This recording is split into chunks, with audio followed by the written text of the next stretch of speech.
रास्ते का पत्थर। एक दिन महाराज कृष्णचंद्र ने सुबह सुबह गोपाल भांड को अपने महल में बुलाकर कहा, गोपाल, आज मुझे सरोवर में स्नान करने ही इच्छा हो रही है। मैं सामान्य औपचारिकताओं से मुक्त होकर एक सामान्य व्यक्ति की तरह जलक्रीड़ा करना चाहता हूँ। मेरी इच्छा है कि मैं तैरकर सरोवर के मध्य तक जाऊं और वहां से रक्तकमल के कुछ पुष्प स्वयं तोड़ लाऊं। ऐसा करो, तुम स्वयं जाओ और देखकर आओ कि इस समय सरोवर के आसपास कितने आदमी हैं। गोपाल सुबह सुबह बुलाए जाने से खींचा हुआ था। उसने महाराज की बातें सुनी और बिना कुछ बोले सरोवर की ओर चल पड़ा। थोड़ी ही देर में वह सरोवर के पास पहुंच गया।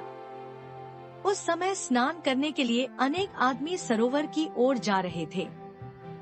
गोपाल उन लोगों को देर तक देखता रहा, फिर वहां से लौटकर महाराज के समक्ष उपस्थित हुआ। महाराज कृष्णचंद्र ने गोपाल को देखते ही पूछा, कहो गोपाल, सब कुछ देख आए? सरोवर में स्नान के लिए मैं निकल सकता हूँ या नहीं? गोपाल ने धैर्यपूर्वक उत्तर दिया, महाराज, आपने मुझे यह देखकर आने को कहा था कि सरोवर के पास कितने आदमी हैं। मैं देख आया हूँ, वहाँ सिर्फ एक आदमी है।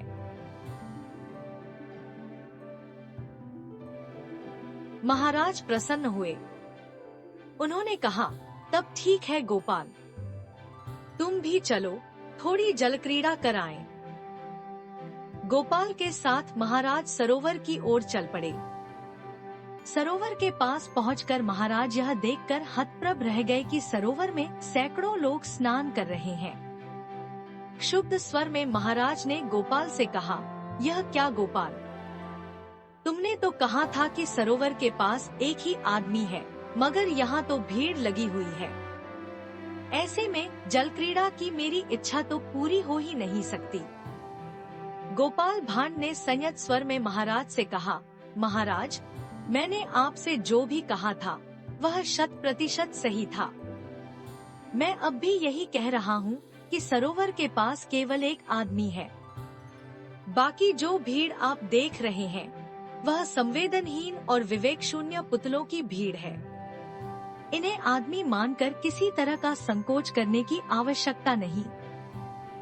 सरोवर में कल्लोल करती जिस भीड़ को देखकर आप अपनी जलक्रीड़ा की इच्छा को तिलांजलि देना चाहते हैं, उस भीड़ में ऐसा कोई भी नहीं है जिसे दूध के सिवा कुछ और भी दिखता हो। आपने संकोच जल में उतरे और अपनी इच्छा की पूर्ति के लिए तैरे, रक्तकमल तोड़े। इनमें से कोई भी न तो आपको पहचानेगा और न ही देखेगा कि आप क्या कर रहे हैं। उसकी बात सुनकर महाराज की भ्रिकुटियां तन गई। उन्होंने आवेशयुक्त स्वर में पूछा, ऐसा क्यों कहते हो गोपाल? क्या ये लोग अंधे हैं? नहीं महाराज, विवेक शून्य और संवेदनहीन। बिना संवेदना और विवेक के आंखों का कोई अर्थ नहीं होता महाराज।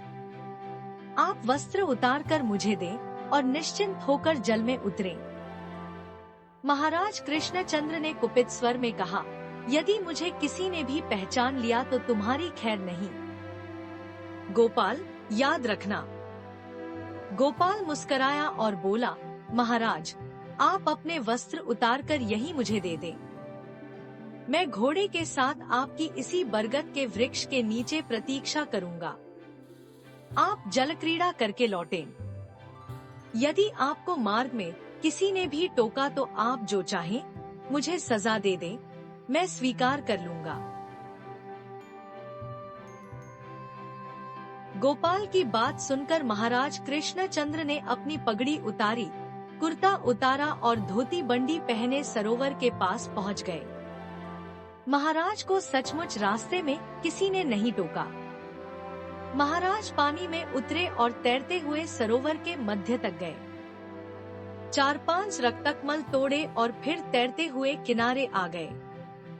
किसी ने उन पर ध्यान नहीं दिया। पानी से निकलकर महाराज भीगे बदन ही बरगद के वृक्ष के पास आए और वस्त्र बदलते हुए गोपाल भांड से कहने लगे, गोपाल, तुमने ठीक कहा था। मुझे न तो किसी ने पहचाना और न ही किसी ने टोका। अभी गोपाल कुछ कहता कि एक व्यक्ति वहां आया और विनम्रतापूर्वक महाराज को नमस्कार किया। महाराज चौंके और गोपाल से कहने लगे, लेकिन गोपाल, देखो, यह व्यक्ति मुझे पहचानता है। अब बताओ, तुम सजा के भागी हो या नहीं? नहीं महाराज, कतई नहीं, गोपाल ने तत्काल उत्तर दिया। उसने पुनः कहा, महाराज, आप भूल गए, मैंने आपसे सुबह यह भी कहा था कि सरोवर के पास केवल एक आदमी है। यह आदमी वही है महाराज, जो अपने राजा को सामान्य नागरिक के वेश में भी पहचान गया और उसे अपना अभिवादन देने पहुंच गया। महाराज को अपनी भूल का एहसास हुआ और उन्होंने आगे बढ़कर उस व्यक्ति को गले लगा लिया। थोड़ी देर के बाद महाराज गोपाल के साथ ही महल लौटने के लिए उद्यत हुए। रास्ते में उन्होंने पूछा, गोपाल, तुमने यह कैसे जाना कि इतने सारे लोगों में कोई भी मुझे नहीं पहचानेगा, तथा इतने सारे लोगों के होते हुए भी तुमने यह क्यों कहा कि सरोवर के पास एक ही आदमी है? गोपाल ने शांत भाव से कहा, महाराज, जब मैं सुबह आपके पास आया तब अशांत था, मेरा चित्त खिन्न था, रात को सही ढंग से सो नहीं पाया था, इसलिए तंद्रिल और बोझिल सा था। ऐसे में आपने मुझे सरोवर की ओर भेजा। मैं सरोवर के पास उसी बरगद के नीचे थोड़ी देर बैठकर विश्राम करने लगा ताकि चैतन्य हो लूं। मैंने देखा, सरोवर की राह में एक बड़ा सा पत्थर पड़ा हुआ है। कई लोगों को उस पत्थर से चोट लग चुकी थी। मैं पत्थर के करीब गया कि उसे वहां से हटा दूं, किंतु मैं वैसा नहीं कर पाया क्योंकि पत्थर का कुछ भाग मिट्टी में गड़ा हुआ था। मैं थककर पुनः बरगद के नीचे आकर बैठ गया। कई लोग पुनः इस पत्थर की ठोकर से आहत हुए, लेकिन सब अपनी चोट सहलाते आगे बढ़ गए। किसी को भी यह चिंता नहीं हुई कि उस पत्थर को वहां से हटाने का उद्योग करे। लेकिन एक आदमी उधर से गुजरते समय पत्थर के पास रुका और उसे हटाने लगा।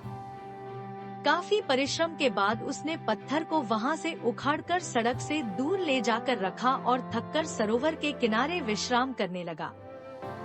उसे न तो किसी से प्रशंसा की अपेक्षा थी और न किसी से अपने श्रम का मूल्य पाने की लालसा। उसके चेहरे पर कर्तव्य पालन की तृप्ति की आभा थी। महाराज, मैंने इसी व्यक्ति के बारे में कहा था कि सरोवर के पास केवल एक आदमी है। आदमी वही होता है जो अपने अलावा औरों के बारे में भी सोचे। सरोवर में स्नान करने गए शेष तमाम लोगों को अपने सिवा और किसी की परवाह नहीं थी। महल निकट आ चुका था। महाराज ने पूछा, ऐसा क्यों है गोपाल? गोपाल ने उत्तर दिया, महाराज, यथा राजा तथा प्रजा। आप स्वयं कभी अपनी प्रजा का हालचाल जानने का उद्यम नहीं करते, कभी कोई आयोजन नहीं करते जिसमें प्रजा की भागीदारी हो। ऐसी प्रजा का ऐसा ही एकांगी विकास होता है। इसलिए यदि ऐसा है तो किम आश्चर्यम? महाराज को गोपाल की बात समझ में आ गई। इसके बाद महाराज कृष्णचंद्र ने महीने में एक बार खुला दरबार लगाना शुरू कर दिया, जिसमें अपनी समस्याओं से महाराज को अवगत कराने की सुविधा प्रजा को मिल गई। महाराज स्वयं भी प्रजा का हालचाल जानने के लिए प्राय रात्रि भ्रमण पर निकलने लगे। इस सब का नतीजा हुआ कि देखते देखते कुछ दिनों में ही कृष्णनगर में सामाजिक समरसता का संचार होने लगा।